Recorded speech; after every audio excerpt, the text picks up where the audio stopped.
En ces temps de pandémie, de guerre, d'incertitude pour l'avenir, le plaisir est-il encore permis ? Est-ce que Dieu est d'accord qu'on se fasse plaisir au milieu des épreuves de la vie ? Les chrétiens peuvent-ils se détendre en temps de crise ? Pouvons-nous profiter de la vie en période d'épreuve ? Que dit la Bible à ce sujet ? Bonne question. Le livre de l'Ecclésiaste va nous aider à répondre à cette question. Dans Ecclésiaste chapitre 3, verset 1, l'auteur de ce livre reconnaît qu'il y a un temps pour tout sous le soleil, un moment pour chaque chose dans cette vie. Il écrit ensuite au verset 4, « Il y a aussi un temps pour pleurer et un temps pour rire, un temps pour se lamenter et un temps pour danser. » La vie, le texte est clair, la vie ce n'est pas tout le temps du happy-clappy. On danse, on chante, on frappe des mains et joie, joie, joie. Il arrive que nous soyons dans la tristesse, n'est-ce pas ? Il arrive que nous soyons dans les larmes à cause d'une situation difficile. Il arrive que nous soyons dans les lamentations ou le deuil à cause d'une perte. Ce n'est pas dans ces moments-là que nous sommes dans les rires ou dans les danses joyeuses. Dieu nous invite même à pleurer avec ceux qui pleurent. Dans la situation de pandémie que nous avons traversée et qui n'est pas encore terminée, et dans cette période de guerre en Ukraine, Dieu nous appelle à penser aux personnes qui souffrent, à prier pour elles et à agir concrètement pour aider. Je me souviens d'un jour où je jouais avec mes enfants. C'était un très bon moment de détente. J'aime rire et eux aussi. Donc vous imaginez la joie dans tous les sens.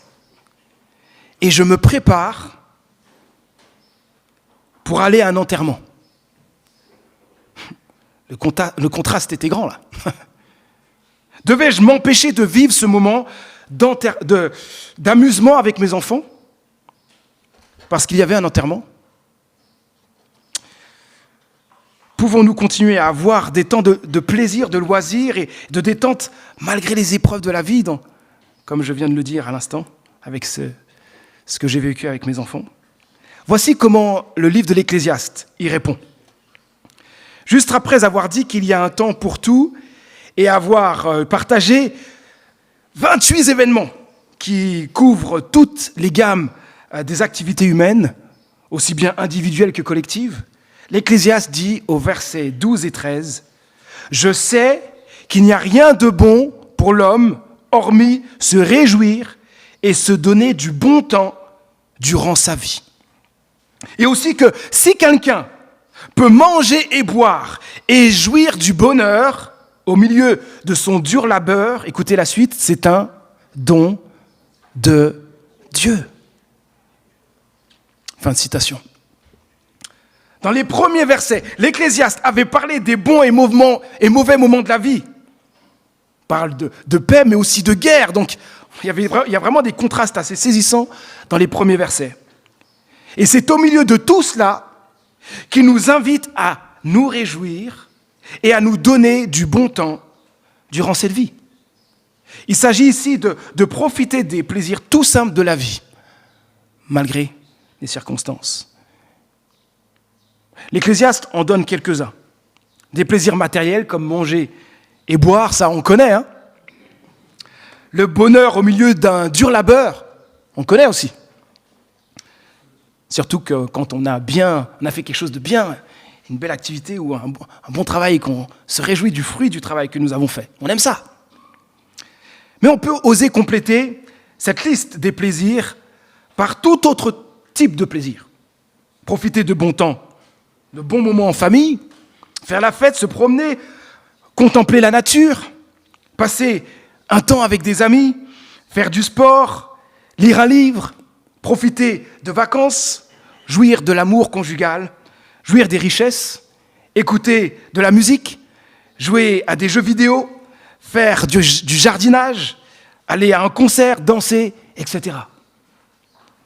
Et avec toute cette liste, si je demandais de lever les mains selon les choses qui vous détendent le plus ou les choses que vous aimez, on lèverait les mains à des moments différents.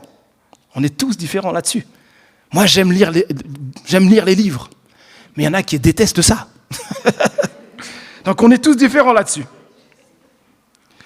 Mes amis, au milieu des bons et des mauvais moments de la vie, nous pouvons nous détendre et profiter des plaisirs de la vie. C'est possible. Et c'est même voulu par Dieu. Bien sûr, c'est pas quand je dis ça, on n'est pas en train de dire qu'en dans un enterrement, on est en train de jouer à un jeu vidéo. On n'est pas en train de dire ça. Il y a un moment pour tout. Mais ce qu'on est en train de dire, c'est qu'au milieu des épreuves de la vie, on a le droit de se détendre. Et c'est même un don de Dieu. Alors, je vais peut-être vous bousculer, mais Jésus-Christ lui-même a vécu ainsi. Écoutez ce que le théologien Alfred Kuhn rapporte à son sujet.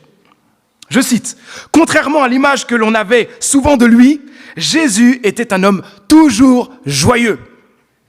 Même dans les moments les plus pénibles de son existence, il a accueilli toutes les joies réelles de l'existence humaine, depuis les plus simples, les plus immédiates, jusqu'aux plus spirituelles. N'est-ce pas surprenant ce que Alfred Kuhn nous dit là maintenant? Il montre ensuite comment Jésus a accueilli les joies de la vie. Et je vais vous les résumer maintenant. Il écrit « Jésus a puisé largement aux sources intarissables des joies de la nature. » Par exemple, nous avons un écho lorsqu'il parle avec ravissement des lys des champs, ces petites anémones multicolores qui poussent sur les pentes des collines galiléennes, ou des oiseaux du ciel, ces passereaux dont 2 se vendent pour 5 sous et que le Père nourrit avec largesse. Jésus a aussi pris plaisir à l'activité humaine. En tant qu'artisan, il a pu parler avec amour des joies et des peines de son métier de charpentier. Il en a fait des images pour illustrer ses messages. On pourrait en donner quelques-uns. Il se réjouissait de la moisson abondante que donnait la bonne terre. C'était un homme mêlé de toutes les activités de ses contemporains, partageant leurs joies et leurs peines. Il a pris part aux réjouissances simples, aux fêtes, aux festins de ce peuple au milieu duquel il vivait. Au début de son ministère, il va à un mariage avec ses disciples. Et il fait même le cadeau de quelques centaines de litres d'un vin de premier choix. Souvent, nous trouvons Jésus à des repas offerts en son honneur. Il appréciait les gens et leur compagnie, que ce soit ses disciples, avec lesquels il avait du plaisir à causer, ou ses amis de Béthanie, dont il aimait le foyer accueillant.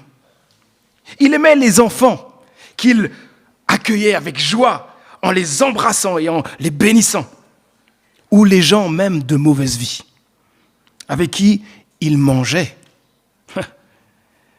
mais il cherchait à les sauver. Sa présence était enthousiasmante. Ses histoires et ses discours ne manquaient jamais d'imagination ni d'humour. Waouh! Vous entendez tous ces détails? Je crois qu'une citation résume bien ce que nous venons de voir sur Jésus. Jésus a été heureux plus qu'aucun homme. Jésus a été heureux plus qu'aucun homme sur cette terre. Malheureusement, nous chrétiens, nous ne sommes pas tout le temps heureux, n'est-ce pas? Nous n'avons pas aussi tous une bonne vision des plaisirs et des joies de la vie. Je me souviens avoir parlé avec une personne au téléphone qui avait regardé une série intéressante à la télévision. Et voilà, elle était là, le premier épisode, puis le deuxième, le troisième, et voilà, elle était vraiment dedans. Mais elle m'en parlait en disant qu'elle n'était pas à l'aise avec cela parce qu'elle pensait avoir mal utilisé son temps. Elle avait une sorte de culpabilité. Alors que quand elle m'en avait parlé, ça n'avait pas pris tout son temps. Et je crois que de nombreux chrétiens ont du mal parfois à se détendre parce qu'ils pensent que les loisirs ne sont pas forcément une bonne chose ou une perte de temps. Ils pensent peut-être qu'ils devraient toujours faire quelque chose de spirituel à la place. J'aime ce qu'a écrit le théologien Sylvain Romerowski, qui a fait partie de cette église. Il a dit ceci dans son commentaire sur notre texte de l'Ecclésiaste. Je cite, « Les chrétiens qui ne s'autorisent à songer qu'à la piété ou aux choses dites spirituelles se trompent et s'exposent à un déséquilibre de leur vie et de leur personne. » Oh. Certes, la piété est d'une importance extrême, mais nous avons aussi besoin de nous faire plaisir avec ceux que nous aimons. Dieu nous a créés ainsi et on ne l'ignore pas sans dommage. C'est aussi vrai lorsqu'on est engagé dans le ministère, dans le service pour Dieu. Plus loin, il a écrit ceci, « Dieu sème dans notre vie des moments de bonheur, petits ou grands, pour que nous en jouissions. Nous en priver, c'est passer à côté de ce qu'il veut pour nous et rejeter des choses dont nous avons besoin. » Waouh! C'est très intéressant, n'est-ce pas? On a besoin de s'amuser, de se détendre. Dieu nous a créés ainsi. Dieu sème des moments de bonheur dans notre vie. Nous ne devons pas les rejeter. À ce sujet, le pasteur Peter Scazzero écrit « Dieu ne nous appelle pas à mourir aux bonnes choses qui sont en nous. Il ne nous a jamais demandé de mourir aux désirs sains et aux plaisirs de la vie, à l'amitié, la joie, l'art, la musique, la beauté, les loisirs, le rire et la nature. Dieu plante, écoutez bien, Dieu plante des désirs dans nos cœurs pour que nous les nourrissions et en jouissions. Très souvent, ces désirs et ces passions sont des invitations qui viennent de Dieu, des cadeaux de sa part. Mais nous nous sentons coupables d'ouvrir ces présents. Fin de citation. C'est fort. Dieu plante des désirs dans nos cœurs pour que nous les nourrissions et en jouissions. La manière dont Dieu a conçu le corps humain montre que le plaisir fait partie de son plan. Nos papilles gustatives et nos autres organes sensoriels sont la preuve que Dieu n'est pas hostile au plaisir. Pourquoi la nourriture a-t-elle si bon goût? Pourquoi les roses sentent-elles si bon? Pourquoi un massage du dos est-il si agréable? Parce que Dieu l'a voulu ainsi. Le plaisir est son idée. Merci, merci Seigneur pour ça. Dieu est heureux, les amis. Il veut aussi que nous soyons heureux. Dieu prend plaisir en toute sa création. Il veut que nous profitions nous aussi du monde qu'il a créé. Amen. Mais, c'est pas pour enlever tout ce que j'ai dit. Une question est importante. Pourquoi pouvons-nous continuer à jouir de la vie dans un monde qui va mal? Pourquoi? Voici quelques réponses de l'Ecclésiaste. Premièrement, parce que Dieu fait toutes choses belles en son temps. Je lis Ecclésiaste chapitre 3, toujours le chapitre 3, les versets 9 à 11.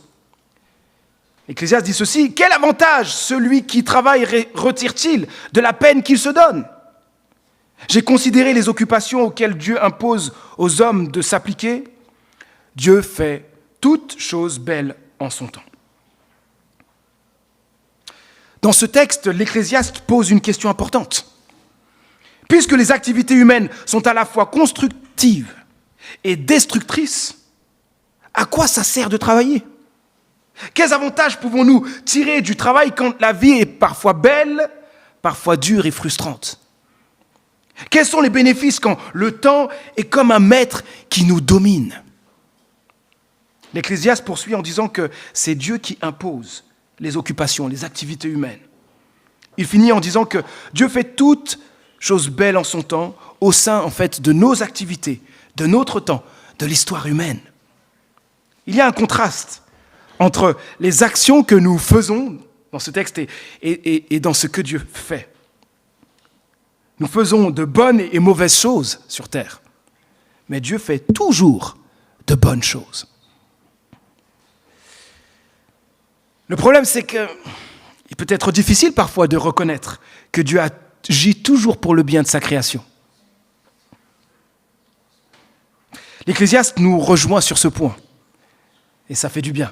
Il écrit dans le verset 11 que Dieu a implanté au tréfonds de l'être humain le sens de l'éternité, sans toutefois que l'homme puisse appréhender l'œuvre que Dieu accomplit du commencement à la fin. Alors j'explique ce texte, parce que tout de suite comme ça on ne peut pas le comprendre. Selon ce texte, nous avons en nous le sens de l'éternité.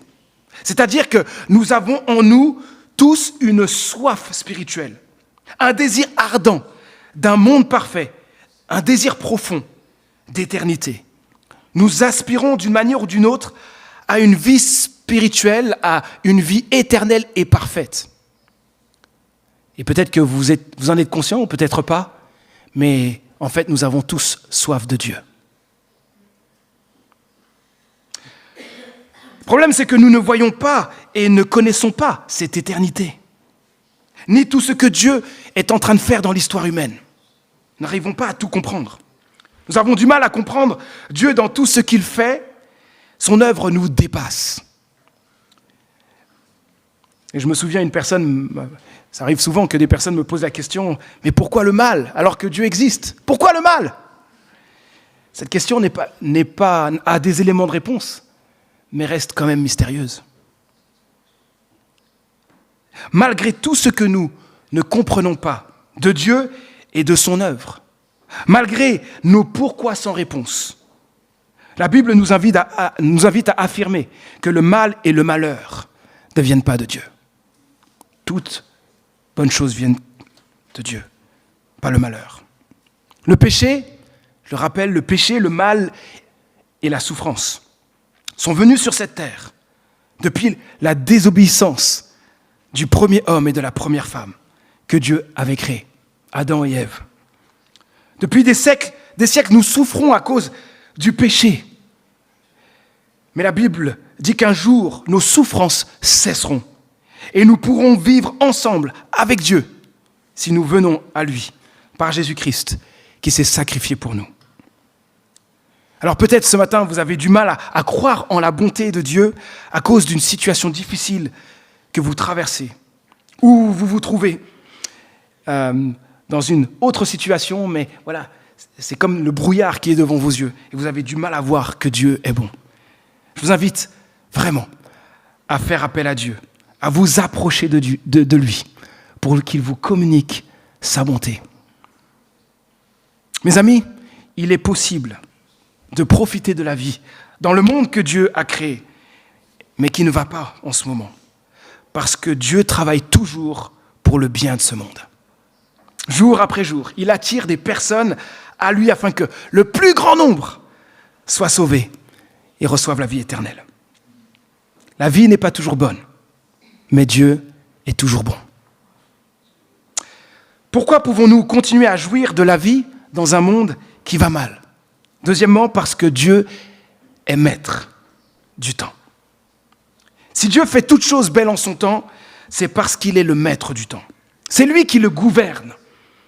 Nous pensons tous que nous contrôlons tout. Mais la vérité est que nous avons peu de contrôle sur notre vie. La période Covid, je pense, nous l'a bien montré. Tout peut nous être emporté en un instant, même la vie. Mais Dieu est maître du temps. Nous pouvons toujours profiter de la vie au sein d'un monde qui va mal parce que Dieu est aux commandes. Il est souverain et les temps sont dans sa main. On peut ajouter le verset 14 de l'Ecclésiaste, donc du chapitre 3. « Je sais que tout ce que Dieu fait durera toujours. Il n'y a rien à ajouter et rien à en retrancher. » L'Ecclésiaste dit ici que tout ce que Dieu fait durera toujours. Pourquoi ? Parce qu'il est maître du temps, au point qu'il œuvre dans l'histoire humaine. Tout ce que nous faisons sur terre est imparfait, limité, s'arrêtera un jour. Mais tout ce que Dieu fait est parfait et éternel. Le savoir devrait nous rassurer, même dans les moments les plus difficiles, et nous permettre de profiter de la vie, malgré les circonstances. Pourquoi pouvons-nous continuer à jouir de la vie dans un monde qui va mal ? Parce que Dieu nous offre de bonnes choses. Dieu nous offre de bonnes choses pour en jouir. Ecclésiaste, donc 3, versets 12 à 13, je cite, « Je sais qu'il n'y a rien de bon pour l'homme hormis se réjouir et se donner du bon temps durant sa vie. Et aussi que si quelqu'un peut manger et boire et jouir du bonheur au milieu de son dur labeur, c'est un don de Dieu. » Ici, malgré tout ce qui se passe dans le monde, Dieu nous permet de profiter des petits et grands bonheurs de la vie qu'il nous offre. Je ne vais pas en dire plus, parce que j'ai dit pas mal de choses tout à l'heure sur ce sujet. Dernier point, pourquoi pouvons-nous continuer à jouir de la vie dans un monde qui va mal ? Parce que Dieu rétablira toutes choses. C'est la plus belle des nouvelles. Verset 17. L'Ecclésiaste dit « Je me suis dit en moi-même, Dieu jugera le juste et le méchant, car pour toute chose et pour chaque acte, il y a un temps pour le jugement. » Il y aura un jugement, les amis. Le péché, le mal et le désordre sont présents dans ce monde. Mais Dieu rétablira l'ordre en exerçant sa justice à la fin du monde. L'avenir qui nous attend au paradis est un monde rempli de bonheur, exempt du mal et de la souffrance. Dieu nous donnera de jouir de la vie pour toujours, avec lui et avec tous ceux qui auront placé leur foi en Jésus. Avoir une telle espérance pour l'avenir nous aide à profiter de la vie avant le retour de Jésus-Christ. Mes amis, quelle bonne nouvelle! Nous pouvons jouir de la vie dans un monde qui va mal parce que Dieu fait toutes choses belles en son temps. Parce que Dieu est maître du temps. Parce que Dieu nous offre de bonnes choses pour en jouir. Et parce que Dieu rétablira toutes choses. Waouh! Mais même si on sait tout cela, à cause de nos péchés, il est difficile de donner une juste place à nos plaisirs. D'un côté, certains ne profitent pas de la vie, et cela n'est pas une bonne chose, on l'a dit tout à l'heure. Mais d'un autre côté, plusieurs donnent au plaisir une trop grande place dans leur vie. Les plaisirs ne doivent pas prendre la place de Dieu. Écoutez, lorsque nous comptons sur les plaisirs pour rendre la vie supportable et échapper aux difficultés, ils ont pris la place qui revient à Dieu. Lorsque nous essayons de trouver toutes nos sécurités et aussi toute notre satisfaction dans les plaisirs, ils ont encore pris la place qui revient à Dieu seul. Lorsque les plaisirs nous font ignorer nos responsabilités envers Dieu, envers les autres, envers notre propre famille, envers la création de Dieu, c'est parce qu'ils ont repris la place qui n'appartient qu'à Dieu. Lorsque nous ne vivons pas dans le contentement, mais recherchons toujours plus et plus et plus de plaisir pour notre satisfaction personnelle, cela veut dire que les plaisirs ont pris encore la place qui revient à Dieu. Lorsque nos plaisirs nous isolent des autres, ils ont encore pris la place qui revient à Dieu. Et les plaisirs ne sont pas de bons amis. Dans notre société, les plaisirs ont pris une place démesurée. Nous sommes surstimulés par la nourriture, les médias sociaux et bien plus encore. Aujourd'hui, de nombreuses personnes sont accros à toute forme de plaisir. Cela les détruit. Nous recherchons le plaisir à tout prix. Ce faisant, nous finissons par ruiner nos relations, notre couple, notre famille, notre bien-être personnel. Rechercher le plaisir à tout prix n'a jamais arrangé les choses. Ça nous rend moins humains et ça nous pousse à vivre sans Dieu. Jésus le sait très bien que les plaisirs peuvent être dangereux, surtout pour la vie spirituelle. Il avait averti ses auditeurs quand il avait parlé avec la parabole du semeur dans la bonne terre, la mauvaise terre. Il avait averti ses auditeurs de faire attention aux plaisirs de la vie, car ils peuvent éloigner une personne de Dieu. Il y a des personnes qui viennent à l'église et puis à un moment donné, on ne les voit plus parce que les plaisirs ont pris place. D'autres viennent ici, ils viennent régulièrement ici, mais ont laissé les plaisirs prendre toute la place. Et Dieu est en dehors de leur vie. Quelle place donnons-nous au plaisir ?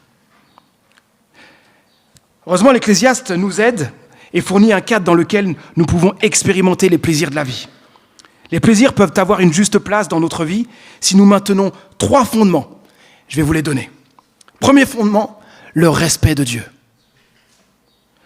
Verset 14, « Je sais que tout ce que Dieu fait durera toujours. Il n'y a rien à y ajouter et rien à en retrancher. » Écoutez la suite. « Et Dieu agit en sorte qu'on le craigne. » La crainte de Dieu, c'est le respect de Dieu. C'est la soumission à sa volonté. L'Ecclésiaste nous dit de respecter Dieu parce que toutes ses décisions sont parfaites et éternelles. Sa personne et tous ses bienfaits envers nous doivent nous conduire à l'honorer, à le respecter au plus haut point et à l'adorer. Respecter Dieu doit nous amener à l'honorer dans tout ce que nous faisons et aussi dans les plaisirs que nous choisissons. Dieu veut que nous l'honorions dans toutes les choses que nous faisons, y compris nos plaisirs. Voici des plaisirs qui n'honorent pas Dieu. Je vais citer un texte, Colossiens, chapitre 3, versets 5 à 6. Il dit ceci, « Faites donc mourir tout ce qui, dans votre vie, appartient à la terre, c'est-à-dire quoi ? L'inconduite, l'impureté, les passions incontrôlées. Ce sont de tels comportements, et plutôt, j'ai oublié, les désirs mauvais et la soif de posséder, qui est une idolâtrie. Ce sont de tels comportements qui attirent la colère de Dieu sur ceux qui refusent de lui obéir. » Ce texte est clair. Dieu nous invite à profiter de la vie, non en nous livrant à une mauvaise conduite ou à toute forme d'impureté. Le respect de Dieu doit nous conduire à honorer Dieu dans nos plaisirs et à nous abstenir de tout ce qui lui déplaît. Deuxième fondement, la confiance en Dieu. Nous avons vu tout à l'heure, Dieu fait toutes choses belles en son temps. Dieu est maître du temps. Dieu nous offre de bonnes choses pour en jouir et Dieu rétablira toutes choses. Mais les effets devraient être notre confiance en Dieu. Toutes ces choses doivent nous garder dans la confiance en lui. Dans un monde où le mal, la souffrance, la maladie, la guerre, les conflits sont présents, nous pouvons être rassurés en Dieu, qui est maître du temps, qui agit dans l'histoire toujours pour le bien et qui un jour rétablira toutes choses. Restons confiants en lui. Troisième fondement, donc le dernier, la reconnaissance envers Dieu. Pour pleinement profiter de ce que Dieu nous donne, nous devons reconnaître que les bonnes choses viennent de sa main et lui exprimer notre reconnaissance. Merci, notre Dieu, pour ce que tu nous donnes. Nous devons le remercier pour cela. Et 2 choses découlent de la reconnaissance envers Dieu.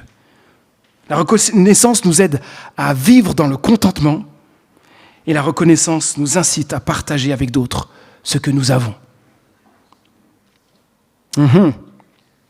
Concernant ce dernier, êtes-vous d'accord pour dire que les plaisirs de la vie sont beaucoup plus agréables lorsque on les vit avec d'autres personnes ? Oui, hein ? C'est tellement mieux de regarder un bon film avec des gens que l'on aime que tout seul. C'est tellement mieux de manger un bon repas entre amis que seul. Hier, j'ai mangé un bon poulet avec d'autres personnes, c'était vraiment très agréable. Il y avait même un autre poulet qui nous attendait. Il y avait vraiment... c'était plein de poulets. Recevons avec reconnaissance tout ce que Dieu donne généreusement et osons nous sacrifier en partageant avec joie tout ce que nous avons reçu de lui. Offrons du bonheur aux autres. Offrons de bon cœur notre bien, nos biens, notre temps et aussi nous-mêmes en aimant les autres, afin qu'ils soient à leur tour suprêmement heureux en Dieu. Mes amis, gardons bien ces 3 fondements dans notre vie. Le respect de Dieu, la confiance en Dieu, la reconnaissance envers Dieu. Avant de terminer, je vais donner un rappel important. Nous ne pouvons pas trouver notre bonheur absolu dans les petits et grands bonheurs de la vie. Il n'y a rien dans cette vie qui puisse vraiment nous satisfaire. Dieu nous donne beaucoup de bonnes choses, mais nous ne pouvons pas trouver la joie ultime dans ces choses. La joie ultime et le bonheur absolu ne se trouvent qu'en Dieu seul. Les desseins de Dieu pour nos vies n'est pas le plaisir. Nous avons été créés pour faire de Dieu nos délices. C'est ça qui nous attend. Le plus important pour nous dans cette vie est de comprendre ceci. Nous avons été créés pour être en relation avec Dieu et prendre notre plaisir en lui, avec tous les enfants de Dieu. Je finis avec une citation. J'ai trouvé cette citation extraordinaire. C'est l'écrivain C.S. Lewis qui illustre l'attitude du chrétien dans la période que nous traversons, je pense, avec la guerre en Ukraine et les problèmes qui en découlent. C.S. Lewis n'est pas là aujourd'hui, mais il avait écrit dans un contexte où il y avait une multiplication rapide d'armes atomiques au lendemain de la Seconde Guerre mondiale. Il a encouragé à adopter la bonne perspective sur le risque nucléaire. Alors, la citation est longue, j'ai pris la partie la plus pertinente pour nous ce matin. Il écrit ceci à un moment donné de son texte. « Si nous devons tous être détruits par une bombe atomique, et bien que cette bombe, lorsqu'elle nous atteindra, nous trouve en train d'accomplir des choses sensées et humaines. Prier, travailler, enseigner, lire, écouter de la musique, baigner nos enfants, jouer au tennis, discuter avec nos amis et non terrer les uns contre les autres comme des moutons effrayés qui ne font que penser aux bombes. Ces bombes peuvent briser nos corps. D'ailleurs, un microbe peut le faire. Il le savait, hein. Mais elles ne doivent pas dominer notre esprit. Mes amis, quelle citation extraordinaire.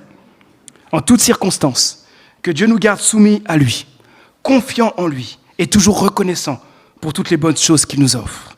Que nos yeux ne soient pas fixés sur les problèmes et les épreuves de cette vie, mais que sur Dieu, sur l'espérance qu'il nous offre en Jésus-Christ qui revient bientôt. Prions. Notre Dieu, le monde va mal, c'est clair. La vie est parfois belle, parfois dure, injuste ou frustrante. Notre premier rôle en tant que tes enfants face au combat et aux souffrances de cette vie est de prier, de demander ton aide, ton secours. Notre rôle est aussi d'aider celles et ceux qui souffrent. Mais au milieu de tout cela, tu fais toutes choses belles en ton temps. Tu restes maître du temps. Tu nous offres de bonnes choses pour que nous en jouissions. Et un jour, tu rétabliras toutes choses. Oui, un jour, le mal et la souffrance ne seront plus et feront place à ta justice, à ta paix, à ta joie parfaite et éternelle. Merci, notre Dieu, pour les grands et petits plaisirs de cette vie que tu nous offres.